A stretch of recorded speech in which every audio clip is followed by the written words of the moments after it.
Bonjour et bienvenue à toi dans cette nouvelle vidéo. Aujourd'hui, nous allons voir ensemble la notion du devoir d'information précontractuel en droit des contrats. Pour ce faire, nous verrons dans un premier temps la contextualisation, les exigences du devoir d'information, les contours du devoir d'information, la preuve du devoir d'information ainsi que sa portée, la sanction de la violation de devoir d'information et nous terminerons cette vidéo par un QCM issu du manuel 1000 QCM en droit des obligations. Tu es prêt ? Allez, c'est parti!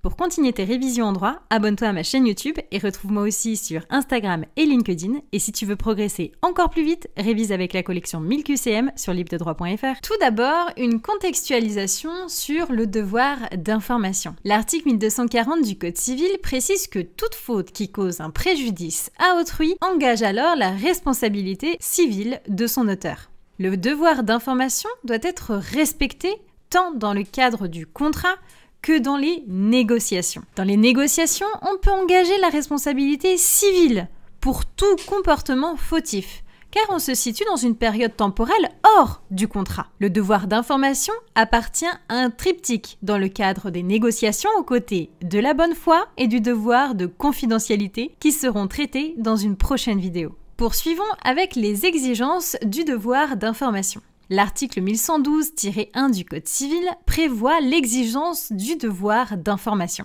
Ce devoir renvoie au fait que toute partie qui connaît une information déterminante pour le consentement de l'autre doit l'en avertir si l'autre partie ignore légitimement cette information ou encore fait confiance à l'autre partie. Si tu sais qu'une information est très importante pour moi et notamment pour mon consentement, tu dois donc me prévenir.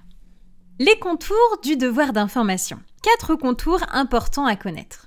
Le premier, les informations qui font partie du devoir d'information sont uniquement celles que le débiteur du devoir connaît lui-même. Deuxième contour, le créancier de ce devoir doit légitimement être dans l'ignorance de cette information déterminante ou faire confiance à son débiteur. Je te rappelle, le créancier de ce devoir, c'est celui qui attend que son débiteur respecte le devoir d'information. L'ignorance légitime, c'est quoi? S'il a fait preuve de diligence normale pour se renseigner ou pouvait espérer que le co-contractant lui donne l'information spontanément, alors on peut estimer que cette ignorance est légitime. Troisième contour, l'information doit avoir une importance déterminante du consentement du créancier de l'information.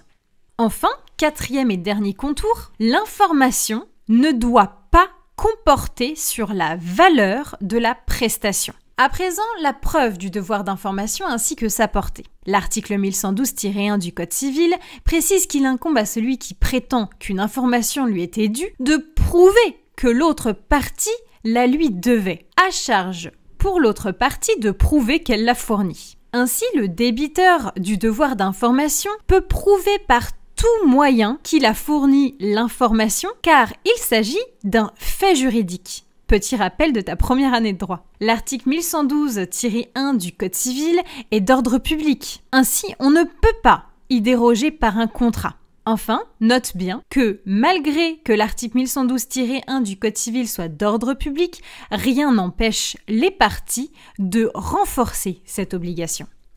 Enfin, la sanction de la violation du devoir d'information. La responsabilité extracontractuelle de celui qui viole l'obligation d'information peut être engagée.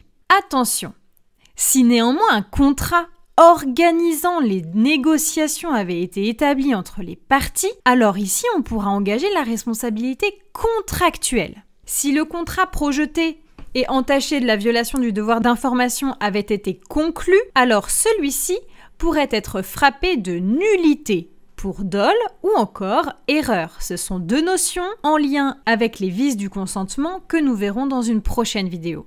Si une telle situation parvient, il est possible d'engager la responsabilité contractuelle du fait de la nullité, mais également extra-contractuelle du fait de la violation du devoir d'information. À présent, teste tes connaissances à travers des QCM issus du manuel 1000 QCM en droit des obligations. À bientôt!